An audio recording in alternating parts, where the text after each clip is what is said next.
Today on the Game Marks podcast, it's WCW versus the world.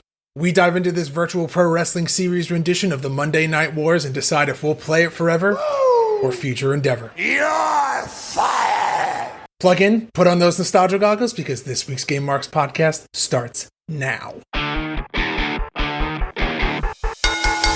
now, the Game Marks!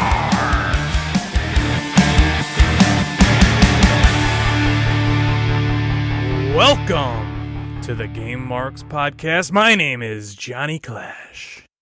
And I am George Feast, and this week we are playing the Game Marks podcast versus the world. No, we're playing WCW versus the world. Ooh, and as always, we love to hear from you guys, so please leave us a review on Apple Podcasts and make sure to subscribe and rate this podcast wherever you choose to listen and join the conversation on social media at Game Marks Pod. George, what is up, my friend?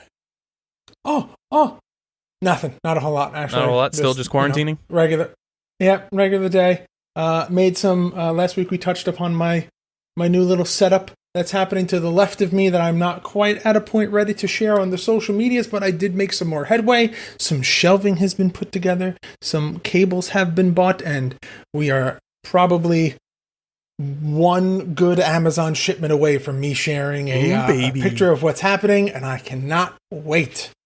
Yeah, I saw some sneak peeks. It's actually really cool, and that's like the dream of what I want when I finally, get a house. But I did share with you an Etsy account that does custom bar top arcade cabinets. They do ones that fit a Switch controller, which was pretty damn cool, and they do ones that are just wired buttons, and you could put them to like a Raspberry Pi or whatever. Pretty cool. Yeah, I love it. So the plan is, for me, I want to get this thing that I'm working on set up. Then I'm going to build a Raspberry Pi to be a part of this bigger picture that's happening. And also, I want to build a Raspberry Pi just so that when the time comes that we're allowed to get together and actually play games in the same room again, it makes that way easier because in certain cases we may not have to be looking around consoles and or cartridges that are very expensive to replace should something happen. Hey, listen, man, the GameCube has a handle. We touched on that. I could carry it. Hey, that's true. But full disclosure, a lot of the times when we do record in person, there are some beers involved. And, God forbid you bring your very expensive cartridge for the game that we're playing that week and someone happens to spill their beer, that very expensive game cartridge you just bought is now ruined. Or, in the case of last week, if you removed the plastic tabs from your cartridge and then someone spills a beer on it, they're going to be very pissed because that's all the way from Japan. Maybe that's our new series. We'll record it and it'll be called Beers and Pie. Oh, well, if I'm looking at our schedule, I believe we still owe two things that I want to say we will get to before our 1 year in August. We have to do the Game Drunks episode, which is just us playing through random games, possibly on Twitch, recording that episode where there's a lot of alcohol involved. And then we still have to do our watch along of Ready to Rumble. Oh, yeah, I keep forgetting about that. We got some people on board with that will be joining us for that one.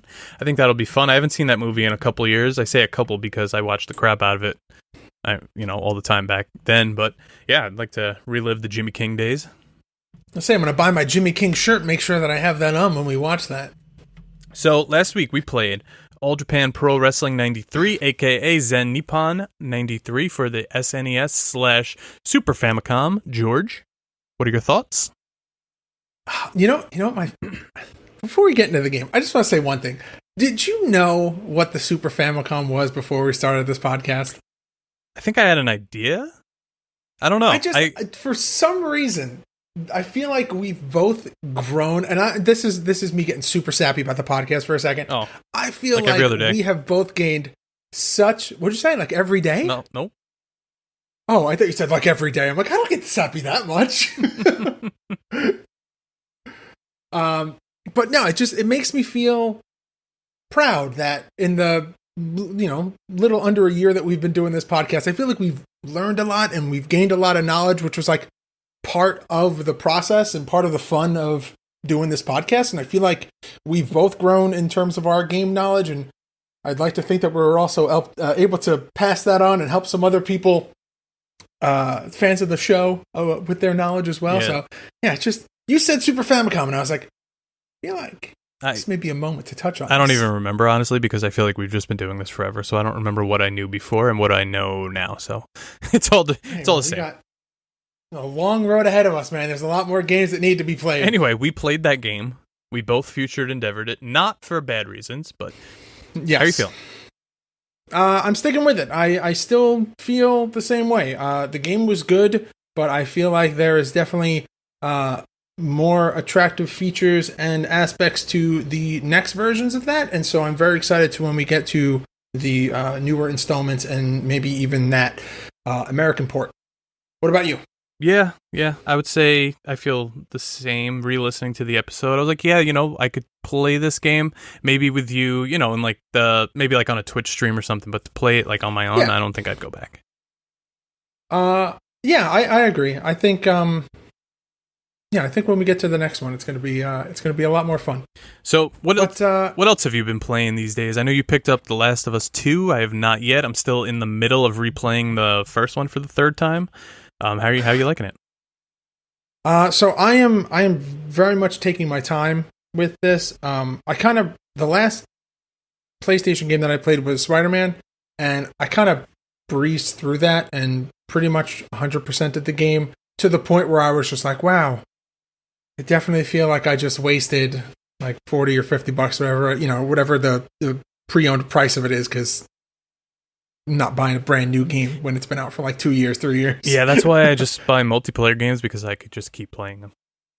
Yeah. Speaking of, I've been playing a lot of UFC 3, like I said last week. I've just finally started getting decent at like the ground game and submission, so I've been playing a lot of the ranked title fights. My record is probably similar to like my Clash at the Feast record, so but I'm getting there. I'm learning. I'm doing better. Yeah, well, that's the thing. Like, you want games that you can feel like you're getting your money's worth, and I'm kind of slow burning The Last of Us. I'm taking my time with it. Like, I'm not playing it every day. I want to, it plays like a story, and I know that it's a very hour intensive game. So, I'm enjoying it. I'm treating it like it's a book and just kind of like the long novel of it. And, yeah, that's what you gotta do. You just gotta have fun. I mean, I'm back in the first one. There's a lot of stuff I didn't remember because I played it originally on the PS3, and then I got the remastered, obviously, for the PS4. Played through both of those, and then replaying it now, I'm just like, I did not remember this part. I'm towards the middle. Like, Tess is already gone. Sorry, spoiler alert from 7 years ago. If you don't know already, deal with it. Tess is gone. Where the hell have you been? Yeah, I'm with Brother Bill. Brother Bill looking through the scrapyard trying to find a car. We just got to the school, which reminds me of season 2 of The Walking Dead with Otis. I don't know if you were a fan of that or not, but yeah. I literally watched the first 2 seasons, and then I was like, I'm That's done. all you need. I'm pretty much going to finish it in the next 2-3 days, and then I'm going to grab the second one. Cool. But speaking of streaming, George, we screwed up last month. So we promised everyone a Backlash pre-show Twitch stream, and we failed to bring it to you. So instead, we are announcing right now, look for the little graphic on our social media account today. Our next Twitch pre-show of WWE Extreme Rules will be July 19th, 6 p.m., right before the show starts. So if you don't feel like watching a pre-show with no crowd, or, watching the NXT guys cheer from behind the boards, join us on Twitch or double screen it. We'll be playing some 2K20. I know. But listen, we make it worth your while. We have our own champions. We have our own rosters. It's me versus George every match. And go back on our YouTube page and watch our last one because it was worth it. And hey, just so we're clear, we're doing everything that we can within the limits of 2K to make this as interesting and exciting as we can. This is, if you were there for the last pay-per-view stream, you will notice some big differences. We are not just going, okay, I'm going to be this guy, you're going to be that guy, and then we'll have a match. There's some extra stipulations here. There's some creative ideas that are happening. Yeah, the structure's differently. And as my promise, And John, you can feel free to join me if you are around, but I will be making up for the loss of the Backlash pre-show. I will be doing some streams either the week of the Extreme Rules show or the week after, but that will be my apology. We will be playing through my first run. Now, we've done matches on stream. We've done matches for other aspects of the podcast, but I will be doing my first run through of the story mode for 2K20, Oh, God. as well as the showcase mode for the Women's Revolution. It's the Four Horsewomen. Please allot yourself at showcase least 2 hours extra for each stream for loading time and redoing cutscenes and having to watch them all over again. See, I don't lose matches, so we'll be fine. Okay. Yeah, I haven't touched the game since like March, so. Well, you've got some time. You've got like 2 weeks to get some playtime in before the live stream, and I expect you to bring your A game. And speaking of A game, I believe that there is some news about A game. So why don't we go through some gaming news, John? Let's hit it. Are you looking to get a better grip on life? How about your video games? Well, VGF Gamers are the largest silicone gaming brand in the USA. They have a variety of different and unique skins for the PlayStation 4 and Xbox One controllers and consoles. Check out their products at vgfgamers.com and use code GameMarks to receive 15% off your order at checkout. That's GAMEMARKS at checkout. VGF Gamers. Better grip, better style.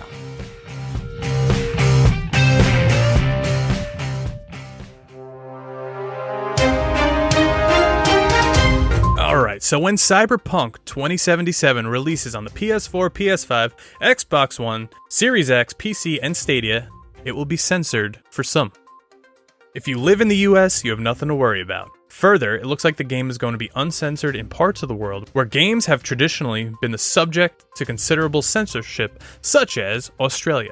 That said, if you're in Japan and play on the CD Projekt Red latest title, you will be disappointed to hear some parts of the game have been tweaked and changed in order to bring it to the Japanese market. So I'm sorry to the Japanese fans, you won't be able to customize your genitalia. A small amount of the new Resident Evil 8 Village details have been revealed, providing Resident Evil fans with more insight in what's to come. Some of the details are, the game is set somewhere in Eastern Europe. There will be puzzles to solve with an emphasis on exploration. There are no perceivable loading screens. Inventory management is very important. The game is a direct sequel to Resident Evil 7.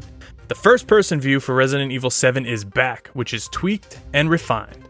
More information about the game is coming this August, and the game is currently 60% complete. So Resident Evil fans, get ready, because that's all the gaming news we have today. Check back next week. John, I'm very upset that certain areas of the world will not be able to customize their genitalia for Cyberpunk 2077. I feel like that is a major feature that is going... my heart breaks for those fans. I don't know much about the game, but that was like my selling point. I'm like, yeah, you know what? I might get this just for that. Rumor has it that the new 2K WWE game will have customizable genitalia, so we'll see how that goes. Okay. You heard it here first. Anyway, we digress. That was the gaming news. George, what do you say it's time for the question of the week? Let's do it.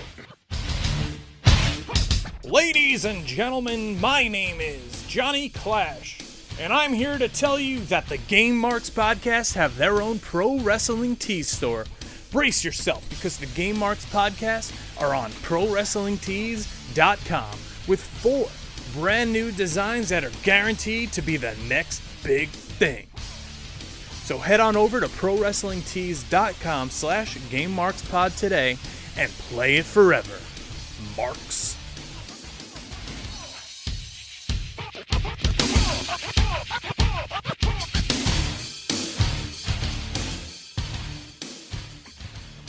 So, the question of the week is a segment that we do every week on this podcast where we go back and forth and ask each other a question, and then we like to present the question to you. This week, it is my turn to ask the question, but before we get into that, John had a very interesting question last week where he said, if you could get a special limited edition of any game, what would it be and what would the perks be? And there was one that stood out to me that I thought was really cool. And I want to see if it's the same one that you saw as well. We immediately just went to wrestling video games. Oh, yeah, no. It's someone. The Ocarina one. Is that what you're thinking? Oh no, I saw the Super Mario World Okay, one. yeah, I saw that one too. I was like, ooh, how did I know why our brains went immediately to wrestling games, but I was like, dude, how could we not? Well, we wrote wrestling game, but it's fine. We accept any answer. I mean, man, that was great. Yeah, very good answers overall. But Georgie, this week it is your turn. So what do you got for me? Okay, so looking around my room, I've got some exclusive limited edition, I guess we could say, things that have come with video games. But there was one that we talked about a couple episodes back, and it got me thinking, if you could come up with a specific peripheral to come with a game, or to just be released as an exclusive, independent, doesn't have to be released with a game. You can get, like, special headset, or, a special controller, or a special, for our sake, a podcasting mic. You can get something that you can use for your gaming experience. That would be some kind of limited edition branded thing. Okay, so for people who don't know what peripheral means, George is saying, like, the skateboard, or the GarageBand drums, or guitar, right? Something like that, or like the steering wheel that connects. So the thing that immediately came to my mind was on All-Stars, the All-Star episode, we talked about how there was that the joystick, arcade-style controller joystick that you can get. So, like, doesn't necessarily have to be that, but as an example, easy answer for me, just to get it out of the way, because I know that you're not going to pick this. It would be really cool if you were able to get, like, a skate-branded skateboard that worked as, like, the controller for the game. Or, like, you got a controller that would have, like, grip tape or something on it. Like, something that was, like, you could get some weird peripheral that made it work. I say the skate thing, and then I remember that they had the Tony Hawk game. Yeah, I was just going to say, there was a skateboard, right? Tony Hawk's Ride or something like that, and it was not good. But for skate, something like that would be cool. Yeah, good question. Okay, here's something unique. What about a web blaster for Spider-Man? Something that attaches to your wrist. You press down, you have to press down with your two fingers, and, I mean, maybe it's just like an infrared laser or something, but you could literally shoot the web, or, fight the bad guys, or go from the ceiling and all that. Yeah, but it's something that you can only use in, like, certain situations, like, otherwise you're using a controller. Yeah, like maybe... Like, use a controller, like, move around and stuff, but when you're fighting, you can use that. Maybe, like, two things that, like, attach to your wrist, so you use the controller, but then all of a sudden you could... Or I'm trying, like, maybe if there's a way that it's, like, there's something that, like, attaches to your wrist, but, like, there's also something in your palm, so you could still use it as, like, controllers. Yeah. And then when you, like, pull the sticks down, it like, shoots the web. There's something to that. That's kind of cool. Yeah, I don't want to get idea. too into, like, VR and stuff. I was thinking, like UFC, like, maybe gloves and, like, a foot pad, so you could actually, like, duck and weave. But then you're getting pretty violent in, like, your living room, so I don't know. Yeah, I would say, well, they had a game a couple of years ago that came with, like, a kickboxing bag, like a heavy bag. Yeah, I don't know about that. I don't know, but I think I would go with, like, a web slinger type deal. I think that's cool. Yeah, that's fair. I like that one. All right, but with that, we would like to open the question on up to you guys. Let us know on all forms of social media what you would like to see for a special gaming accessory, peripheral, whatever word you choose to use, something that is special and unique to a certain kind of game. You can let us know on any form of social media at GameMarksPod. But John, I believe it is time for us to go into the deep end on top of the diving board and take the plunge in our hashtag deep dive. Let's take the jump. Hey guys, Johnny here. While we love talking about video games and wrestling here on the podcast, we wanted to share with you a new offer from our friends at Stitcher. An enormous amount of shows and bonus episodes are available on Stitcher Premium, such as Office Ladies, Comedy Bang Bang, WTF with Mark Aaron, How Did This Get Made, Bitch Sesh, True Crime Garage, Marvel's Wolverine, and plenty more. Right now, you could sign up for Stitcher Premium for only $4.99 a month or $34.99 a year using our code GameMarksPodcast. That's all one word. Head on over to Stitcher.com/premium for this amazing deal and a free month. That's Stitcher.com/premium and use code GameMarksPodcast. That's all one word. Game on, Marks.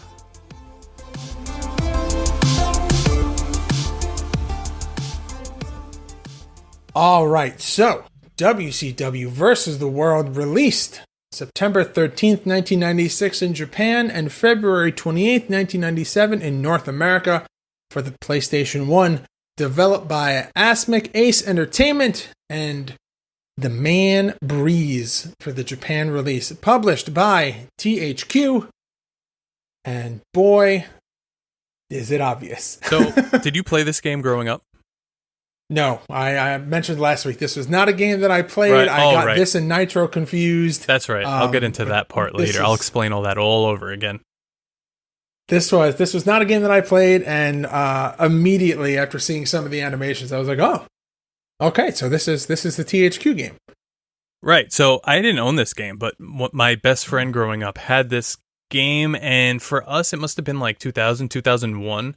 So he must have found it at like a EB Games or a Funko Land, so we were like, oh, this is cool, you know, it has Sting and Hogan and Ric Flair. We didn't know who like half the people were. We didn't know that they were made up. I just thought like, oh god, this is like a lot of Japanese people. I don't know who they are. I still picture it perfectly, like in his room, he had this giant glass bowl of the big Jawbreakers. Do you remember those things from like the ice cream truck? Oh, yeah. Now, the thing is, he wouldn't give me one unless I beat him in a game. So he obviously had this game and played it all the time. So I couldn't beat him in it. I could beat him in Attitude or Warzone, whatever. But this game, no. This was his game. I don't know. You know, No Mercy wasn't out yet for me, or at least whenever we were playing. So I didn't have like any grasp on the THQ AKI games. He would just whoop my ass. I never got a Jawbreaker. Was your record with him similar to our record? Probably until like Tony Hawk 2 came around, then I whooped his ass. But okay. Yeah, I never got a Jawbreaker. And maybe like once or twice, but we would play for the Jawbreakers. And the next time we get together, I'll make sure I have a bag of Jawbreakers for you. And this was like when DVDs first came out, and he always had Mission Impossible 2 just sitting there. And I always wanted to watch it, and he would always say no. So Rob, if you're listening, I still never saw Mission Impossible 2. Thank you. And I want a damn Jawbreaker. All right, so this game was the first game to be developed by is it the Man Breeze, or is it supposed to be the Main Breeze? The Man Breeze. It's such a weird name. So this was the first game developed by the Man Breeze to be released outside of Japan, and also was the first American version of the Japanese game, which, let me tell you, this is a very special episode when this game comes up, but it is the first American version of the Virtual Pro Wrestling.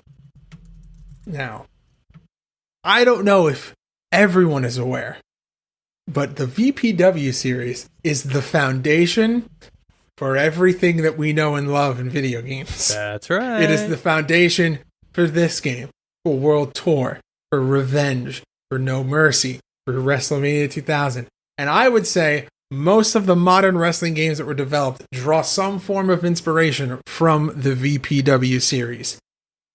And not only so that, great. but it's still being modded and put out today, just like No Mercy mods are being put out today. So it's still going. Oh, yeah. So this was actually the first, and I didn't know this until we were doing the research for this episode. I did not know that this was the first WCW video game released during its rise amidst the Monday Night Wars. Yeah, so on the other side of this, WWF had published In Your House in 96 and Warzone 98, kind of sandwiching this game. So think, you're going from In Your House as the only wrestling game on PlayStation to this. So it's night and day. You got the 3D now. You got a 3D ring. And then a year later, WWF puts out Warzone, which I don't know if I would say it's better. I don't know. I guess that's a whole nother conversation. But this is the first WCW game since Super Brawl, our favorite game, in 1994 for the SNES. So that's also a huge jump. Oh, yeah, massive jump. And way better camera angles in this game. Way better camera angles. Actually, those camera angles are something WCW used for a long time in all of their games. There's no entrance, so you kind of have that like 360 spinning camera into the guys getting in position. They did that in Nitro and Thunder and the other AKI games. Speaking of, WCW versus NWO World Tour came out November 97 for the N64. So kind of on par with this one, a little bit later. Yeah. And oddly enough, it's our first episode. Our first episode. Go listen to how unstructured we were. Yeah, way different. Yeah, because we're way structured now. Oh, yeah, absolutely. We have at least 3 segments. At least. So a lot like the other AKI games, this one carries its features all the way through to the end at No Mercy. And a spirit meter replaces the traditional energy bar. So rather than depleting your opponent's energy, it kind of sways back and forth as you go throughout the match. So once your energy bar, I would say full, but in this game it actually depletes. So you start red, and once it turns white, that's when your spirit meter has your special. Yeah, can we talk about how just backwards and jarring that was? The first match I played, I was like, wait a second. Why am I already in the red? Either my whole body hurts, or I have my special already, or yeah. Yeah, I was like, oh, all right, so we're just coming in hot and expecting to do like a suplex and then immediately start blinking and like, all right, let's go. Yeah, very odd dynamic, but it was the first of its kind, so I think it kind of works. I like that way better than just depleting a bar, because like we saw, I could be winning the whole match, but all of a sudden it sways in momentum towards George, and he pulls out a win. Hey, you know what? It happens. Now, we talked about how this game felt familiar, and, you know, this game had features that were very similar to the very popular, very infamous AKI THQ series of games. But there's just like, I don't know, a little something missing. And I think that's why this game is known as a good WCW game, but it is far and wide outshined by World Tour. Oh, yeah, of course, because World Tour, it seems like they added a little bit more. I think the shining moment for Versus the World is the world part, because it is other companies. However, not the actual likeness of the wrestlers. They're renamed and kind of tweaked a little bit, like Liger's not wearing a shirt. Stuff like that. You know, there's... Now we'll get to the roster later. It's stuff like that makes this game stand out compared to the others. Yeah, and when you jump into the game, I mean, there's really, the list is daunting of things that you can do, but it's actually not that bad. So George, our game modes, we have a league challenge where you choose a wrestler to take on the world's best league by league. Each league has 5 different wrestlers and then a boss wrestler. So you defeat the boss and then you add that league's belt to your collection. So the boss wrestler is also unlocked for play in every other game mode. So when a title's captured, it appears on the roster picture for that wrestler as the champion. So it's like a little belt in the corner, but the belt doesn't actually change. It's just kind of like a different color. And then when a super title is captured, all titles are unified into a bigger belt icon as long as the wrestler captures all the titles. So if you play through every single title as the same wrestler, you're just going to have a big belt on you. That's the representation of championships in this game, which is still one more than WWE Raw we played 2 weeks ago. And people don't walk like they have a load in their pants, which is great. To an extent. Anyway, then there's... They don't walk around like they have a load in their pants, but their torsos are sometimes separated from their bodies. So then there's a best of 7 where you create your own belt and you have to defeat 7 random opponents. Then there's, George, say it, exhibition mode. Then there's an elimination match where you choose a team of 5 wrestlers and you choose between a tournament where the winner stays on to fight or versus the league where opponents are in a predetermined order. Now, there's also your typical tournament, you know, a bracket style match.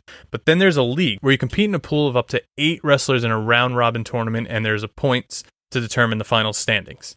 So then we tried to do this, but we realized we couldn't because we both didn't have memory cards.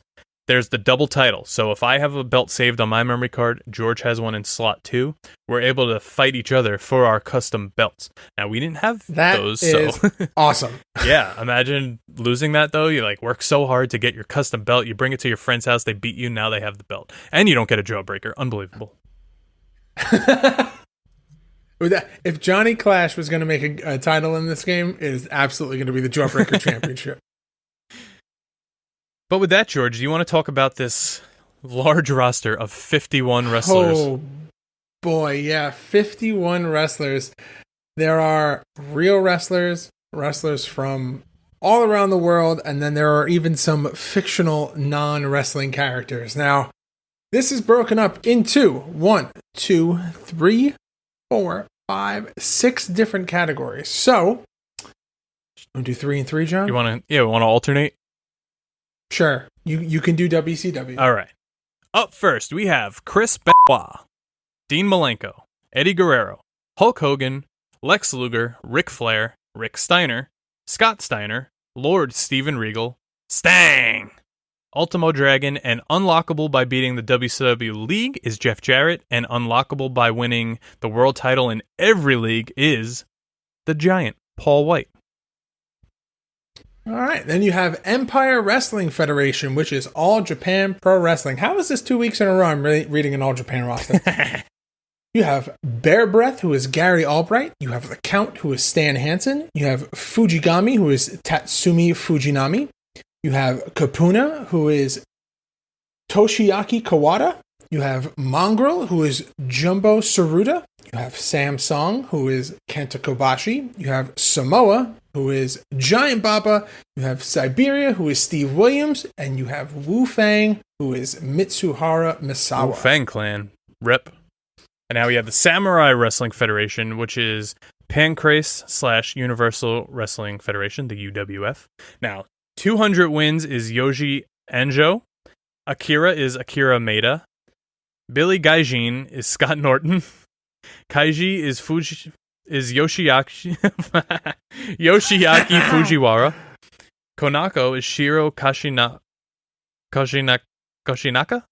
Shiro Koshinaka. Yeah, Koshinaka. MoMA is Nobuhiko Takada. Sherlock, which we thought this was Disco Inferno, is Ken Shamrock. Thunderdome is Boss Rutan. Uraki. Love Boss Rutan. Uraki is Masakatsu Funaki. And Yamagiwa is Kazumo Yamazaki. Kazumo Yamazaki. Easy for me to say. Yeah, now you have Dead or Alive, which is Frontier Martial Arts Wrestling / War. You have Blackheart, who is Tarzan Goto. You have David Harley, who is Sabu. You have Habanero, which is Hayabusa. Cannot tell you how many times John and I laughed at that. You have the legend of WCW versus NWO Revenge, Kim Chi, who is actually Koji Kaito. You have the returning champion, Pooch Tekka, who is Atsushi Onita. How did we not know that before? And you have, again, another person from NWO Revenge, Saladin, who is Genrichio. Oh my god, I know how to say his name, but I can't say his name. Genichiro. That's what it is. Genichiro. And then you have Saladin, who is Genichiro Tenryu. All right, then there's Independent Union, which is Michinoku Pro Wrestling. Black Belt, which is Taka Michinoku. Then there's Black Ninja, who's the Great Sasuke. Then there's Mukluk, which is Kensuke Sasaki.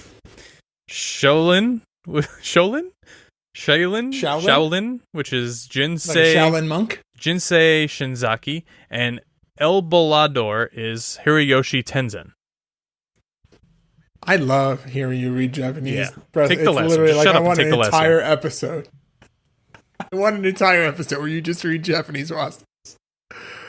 Oh, so then you have Neo Strong Wrestling, which is New Japan Pro Wrestling. You have Abispa, which is Jushin Thunder Liger. You have Bad Blood, which is the Great Muta. You have Bolt Jameson, which is That's a good name. also Kensuke Sasaki. How is Muckluck Kensuke Sasaki and also Bolt Jameson is Kensuke Sasaki? Different versions. All right. You have Dakota, who is Hiroshi Hase. You have Dojo, who is Shinya Hashimoto. You have Mad Oahu, who is Riki Choshu. You have Mongol, who is Kenji Muto. Overdose, which is Road Warrior Hawk, which is just the worst name ever. That does not age well. Oh my god. We don't curse here, but that deserves an F-bomb. What the hell? And you have the Turk, who is Dynamite Kid. Oh man. How did I not realize that his name was that before? That hurt. That's a rough one. Ugh. Now, I want to go back to the WCW roster because, so in 96, 97, when this game came out, this is the prime WCW roster. This is leading us into the Nitro era and later the Thunder era as well. But cool that you could unlock Jeff Jarrett and the Giant. I didn't know that when I was younger. We probably never had those to play with, or else I would have picked the Giant every time and won multiple Jawbreakers. But really good roster for WCW. I always wish there was a little more WCW than the Versus the World part, but I get why they were all kind of even. There actually are, I think, more WCW guys, but cool roster. I really liked it. I really liked the whole art style of the game. Yeah, immediately opening this game, when you're at the character select screen, you're just like, wow, this is a big roster. Like, I was impressed. I was expecting, again, always getting this and Nitro confused. I was expecting like 16 wrestlers. Great. Have fun. See you later. Not 51. No, this is huge. This is like a today roster compared to the other WCW games, compared to Super Brawl, which had like 12 in it, which was their last game. And who could complain about great names like Habanero and Thunderdome? We won't talk about Overdose again. No, we're not talking about that. I was speaking to a friend. All right, disclaimer. We mentioned that we might have a guest today. We don't have a guest today. Things don't always work out like that, you know. They will come on in the future. So I'm not going to say who or spoil anything, but they'll be on in the future. They promised me. They were very sorry. Just, you know, life happens. But actually, the reason they were coming on is because we started talking about games, and this game specifically. And he was like, there was this game that had this roster that I just didn't know who anyone was. I was like, I know exactly what you're talking about. Is this it? He's like, yep, that's it. And I was like, well, funny thing, that's in 2 weeks if you want to come on. Maybe I should have given him a little more notice, but now we know. Maybe next time. The art style, George. We got some bigger plans for this particular person, so. I want to talk about this crowd. You know I love the crowds. This is your typical PlayStation paper crowd, I like to call it, because they look like they're cardboard cutouts. However, with the cardboard cutouts, this crowd looked pretty damn good because... Yeah, it was not bad. In using this like cutout style crowd, it's actually like pictures of real people, it seems like. And while they are kind of repetitive, and I think it is mostly a Japanese crowd, which makes sense for this game, it looks really good. It looks like an actual crowd. The whole ring area looks like a ring area, you know, like Super Brawl. Think about Super Brawl. That bad 3/4 ring. Like, I got used to the Fire Pro ring. I never got used to the Super Brawl ring. That was horrible. The art style was very dark and dim and like very orangey. Nope, don't pause me. Don't pause me. You just said you got used to the Fire Pro ring. We'll get to that later. We got a segment for that now. Breakthrough. Regardless, the ring looked great. The whole arena looked great. I really liked the whole art style of this game. It's the familiar art style of every AKI game from here to No Mercy. All right. So, continuing on that artwork graphic train, when you say we talk about this, what may be one of the more iconic case art, cover artwork for a video game. Front cover, can't ask for anything more 90s than this. It is some crudely cut out screenshots of actual wrestlers, not gameplay footage. I see a torture rack. I see a Walls of Jericho, or a Lion Tamer back then. I see a Hogan leg drop and a diamond cutter. Wait a minute. Why is DDP on the cover? Why is Jericho on the cover? I'm confused. Jericho's not in the game. Neither is DDP. Hang Hey, on, I have to look this up. I believe we have a saying for this, John. I can't quite put my finger on it. Maybe you could help me. Oh boy. Yeah, I think I know the phrase is something like, "That's so WCW." That looks like DDP giving, I think, Rick Steiner a diamond cutter, it looks like, from a distance. Obviously the Hogan leg drop and all that, but you know my favorite part of this, and it's the giant picture of the original Crow Sting looking right at you. Yeah. Holding... That's why I didn't mention that. I knew that was going to... Holding that giant concrete slab like the muscle man he is that says WCW versus the world. Now, with looking like a piece of the aggro crag from Global Guts. Now, the beautiful THQ logo on the bottom, letting us know that this is a THQ game. Now, speaking of, I want everyone to go to their Google machines quick because I am going to break this down one more time. George, pull up the cover art for this, and then I want you to type in WCW Nitro PS1. Do you have it? Okay. I've got both pulled up. Great. Okay. Very similar. Same WCW font, obviously. Same look, same feel, same Sting, just different pose. Now, when this came out, I feel like Sting was inching, more towards the longer hair, bigger trench coat, the bat, and he was kind of inching towards, NWO Wolfpack. I don't think they needed to use the same Sting on it. Just saying. Not the biggest worries here. Okay. So I explained this last week. I'm going to explain it again. Hopefully easier to follow, easier to understand. WCW Nitro, the cover, it features on the left, Sting, in the middle, Hollywood Hogan, and on the right, the Giant. Now, I want everyone to type in WCW Thunder for PS1. We have Goldberg, DDP, who's actually in the game, just Hogan's head on the bottom, and the Giant choking past Hogan's head with his foot. Okay, great. Now let's type in WCW Nitro N64. And now you have Hollywood Hogan, Goldberg, and Kevin Nash. So what they did, similar to what we saw, I think, with Warzone and Attitude, the N64 cartridge is not going to hold as much as a disc. So they took the gameplay of Thunder. They took the first roster page. That's it. In the PlayStation version, you could keep scrolling. You have all these guys. They do the little FMVs and they talk to you. No. In the N64 version, you have only 1, 2, 3, 4, 5, 6, 7, 8, 16 wrestlers. That's it. But they call it Nitro. So you see where that gets lost in translation. Am I making any sense? Yeah. Did I lose you? No, it makes sense. I'm just trying to figure out the logic behind this because I have them all pulled up. So I'm looking at the WCW versus the World cover. And clearly you have a cover, and the first thing that jumps out to me, being that we just read the roster, is that you have a screenshot with wrestlers who are not in the game. Okay, that makes sense. But it's not like the moves are getting done to these people. It's clearly DDP doing a diamond cutter. And it's clearly Chris Jericho doing the Lion Tamer. Okay, not in the game. Moving on. Hopping over to the PlayStation WCW Nitro cover. You got Sting, Hogan, Giant. All three of them are in this game, right? Right. Okay, cool. Jumping on over to the Thunder cover. You've got Goldberg, DDP, Giant, Hogan. All four of those guys are in the game, right? Right.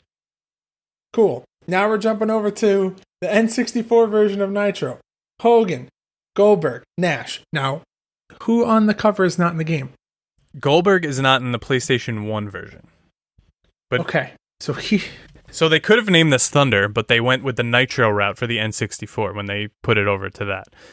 So that's my dilemma, because it's very confusing. Here's my question.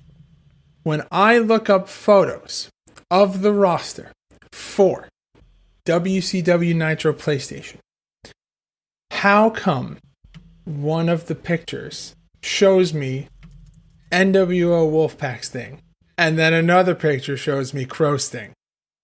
Because the PlayStation 1 is like Crow Sting. Alternative. PlayStation 1 is Crow Sting. And then the Thunder version, Now, in Thunder, you were able to change to WCW, NWO, Wolfpack, or Raven's Flock. Those are your allegiances that you could pick, and your character changes. So I don't know in the N64 version for Nitro if you could do that, but that's why that's showing Wolfpack Sting.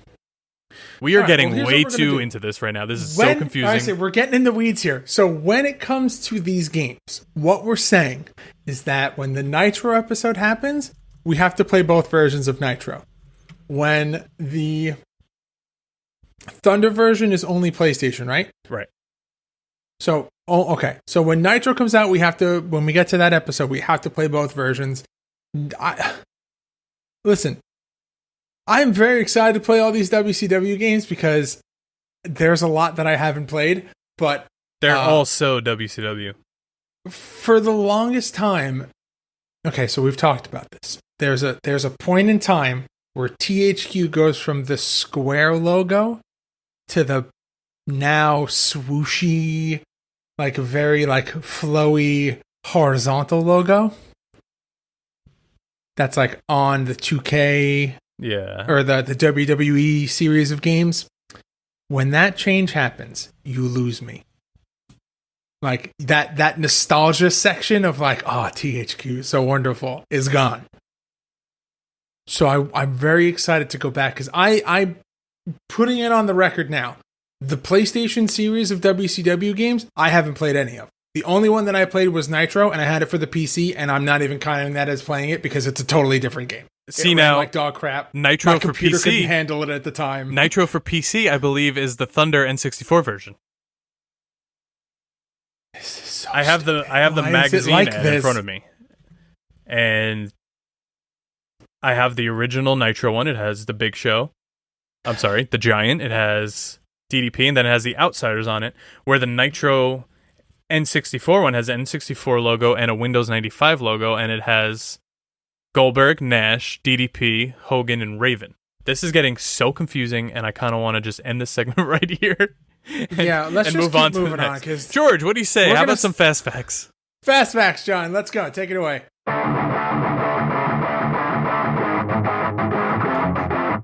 This was THQ's first wrestling game on the newer generation systems. Before this game came out, only 3 professional wrestling games were released for the Sony PlayStation. WWF WrestleMania the arcade game, WWF In Your House, and Power Moves Pro Wrestling. All could be found in our archives. WCW vs. the World is now on eBay for around $6 for the disc, $12 for the game and packaging, and $50 for brand new crisp.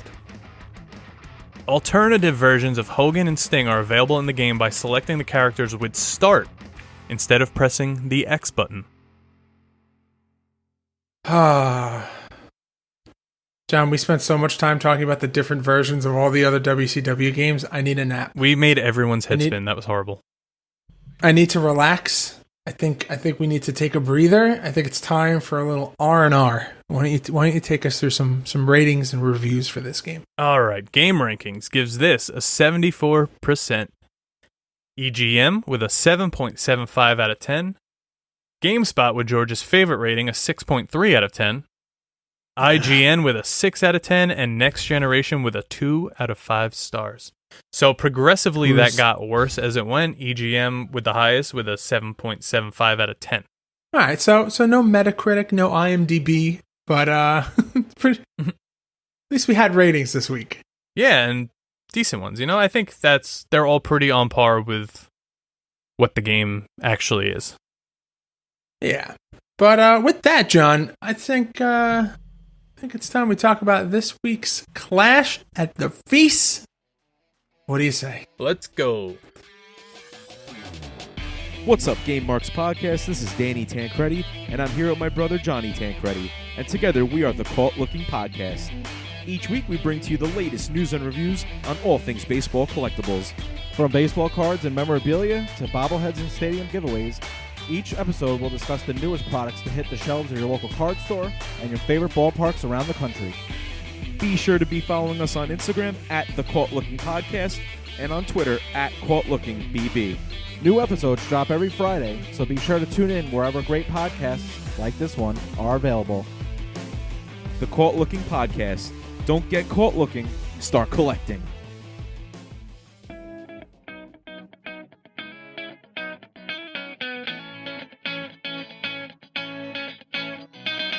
All right, so this week's Clash at the Feast for WCW vs. the World can be found on our YouTube channel, which is now, ready?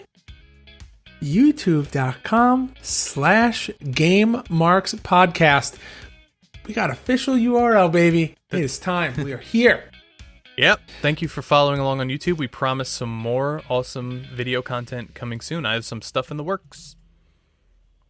All right, so for this match, I was Black Ninja, and Johnny Clash was Eddie Guerrero. So, I don't. Do you want to take it? I feel like you've got a lot to say about this my match. God. Well, first of all, Black Ninja is the great Sasuke, so let's clear that right away. Versus the late great Eddie Guerrero. I couldn't help but pick him. He had an actually really cool moveset. That's what I liked about this game. There was a lot of differences in the moveset. He had a lot of his typical lucha moves, which looked great. A lot of the moves just looked really good in this game. The animations were Nice looking on par. frog splash. A lot of the animations are carried all the way over to No Mercy, which is nuts. We knew what move was coming before they knew what move was coming. Oh yeah. Anyway, like I said, this was a 10-minute match. I had George in maybe 10 different submission holds. But no, the momentum swings. And George somehow just pins me at the end, 1, 2, 3, after I whooped his ass the entire match. I tombstoned you, Great. and then I pinned you. One move. Yeah, it was a back and forth match, and then I hit you with my finisher. We got to start That's how making these 2 matches out of go. 3. Hey, you know what? Maybe that is the rule for season 2. Oh, we're changing a lot of rules for season 2. Hey, once the counter goes back to 0, can't wait. Oh, August can't get here soon enough because your winner was George Face. Just really good at video games. Also, play my music.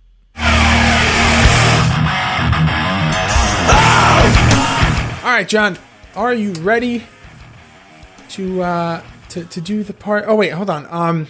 Real quick. Oh God, I can't find my phone, John. Can you tell me what time it is? I think it's time for me to go back to my couch and watch Impractical Jokers. Oh, see, I was kind of hoping that you would say that it was time to rate the game. The game! All right, John. So, WCW vs. the World, PlayStation 1. Will you play it forever? Or future endeavor. You're fired! Let me hear it. I think I dreaded this moment this whole week because I just kept thinking, like, how do I rate this game? Do I like this game? Do I not like this game? I don't know. I played it a couple times. I played it without you. I played it with you. You played it for Jawbreakers? Played it for Jawbreakers. Never got a Jawbreaker. I'm going to go get a Jawbreaker. Is the Ice Cream Man around? They were $3 back in the day. I used to pay in quarters. Ooh, new segment, Johnny Jawbreakers. That's your new gimmick. George, I'm going to play it forever. Woo! It's been a while since I've said that. That felt good. That felt like releasing. Ooh. Why does this always happen, man? It always happens. Like, is it just like the energy that we put out? Like, we just know what the other one's going to say? Because I'm going to play it forever too, man. Like, Woo! it felt, you know, when you just pick up a game and you feel like you know what you're doing. Like, I've never played this game and I picked it up and I just feel like I immediately knew what I was doing. Yeah, because it's an AKI game. We always know what we're doing. They never change. I loved it. I thought it was great. Again, it was one of those games very similar to last week. The reason that I liked it is because there wasn't a lot to it. This game has a big roster. There's a lot of different game modes to play through, but it's still so simple and like intuitive. Like, you know what you're doing immediately from the get-go. Like, there wasn't a huge learning curve, and yeah, for that reason, I'm also gonna play it forever, man. All right, but this is I'm very excited for this part now. This is the new segment for this podcast. Let's do a little check-in with Johnny Fire Pro.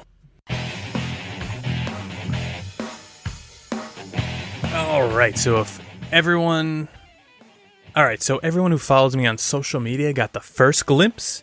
I created the Create a Pro ring. This was the first ring I created in the game, and I think I found the part that I like the most because it's simple, it's fun, and then you get to play in these cool arenas. I have a feeling, well, since I have the PS4 version, I can't make, like the full cool arenas, but I can do just the ring, and that's what I'm going to do. I kind of want to do like an old school TNA ring. I could probably just download the parts, but it's more fun to make them. But the Create a Pro ring is there, and it's available. The parts are available for download. Just search Create a Pro. Now, I also uploaded myself, so if you want to play as Johnny Clash, he's up there.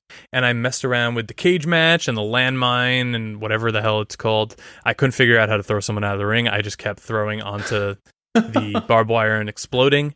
Now, I like to play as my friends, so obviously I downloaded, VSK, Dorian Graves, Kurt Hawkins, Bear Country. Now, these are the only two guys I couldn't beat. Bear Country, Beefcake, and Bear Bronson, two of our friends. I'm sorry, Bear Boulder, not Beefcake, whatever. And he's dead bear now. Whoever made them put their stats and attributes way up because I couldn't even get them moving. It was nuts. Didn't you say that Dorian Graves made everybody? He might have made them. I'm not sure. I gotta ask him. Secret, big fan of Bear Country. Yeah, but actually, guys, I created parts for a Game Marks podcast ring. I will be streaming that live shortly. Maybe I should make you, George, and have us wrestle in it. Hey, you can either make me or I will gladly take on being the identity of GMP Man, being that I am not actually a wrestler. Good point. I will. That's my plan for every game that that I stream and play pretty much from now on. I will never make myself. I will always be making GMP Man. And yeah, that's my plan. All right, I like it. All right, well, do you want to hear what we're playing next week? Because I am very excited to tell you what we're playing next week. Let me know. All right, so we're doing another sequel. This is great. So we played the 94 version of this game once before, and now playing the 95 version. We are playing New Japan Pro Wrestling 95 Battle 7 in Tokyo Dome for the Super Nintendo, also known as Shin Nippon Pro Wrestling 95 Tokyo Dome Battle 7. Okay, I've never played this one, so other than 94, I'm ready to go. Let's do this. Oh, I love when we get to do sequels, because now, if you haven't already listened to the 94 version, you can go and listen to that in our archives, and then come back and listen to the difference in ratings between that game and this game. I love it's like storytelling, John. Storytelling. Georgie, I think it's time to take us home, though. Man, this was a great episode. I had a lot of fun. But that is going to do it for us this week on the Game Marks Podcast. Please check out our Pro Wrestling Tees store at prowrestlingtees.com/GameMarksPod. It is currently the best way besides listening to support the podcast. And be sure to follow us on all forms of social media at GameMarksPod. Leave us a rating and a review on Apple Podcasts and subscribe to wherever great podcasts can be found. And hey, to everyone that bought a shirt during the 4th of July sale, thank you very much. We appreciate you. And maybe we will work out some kind of promotion for the next sale where we can figure out some way to interact with you guys. Thanks for hanging out with us this week. Stay safe. And as always, Johnny boy, say goodbye. Game over, Marks.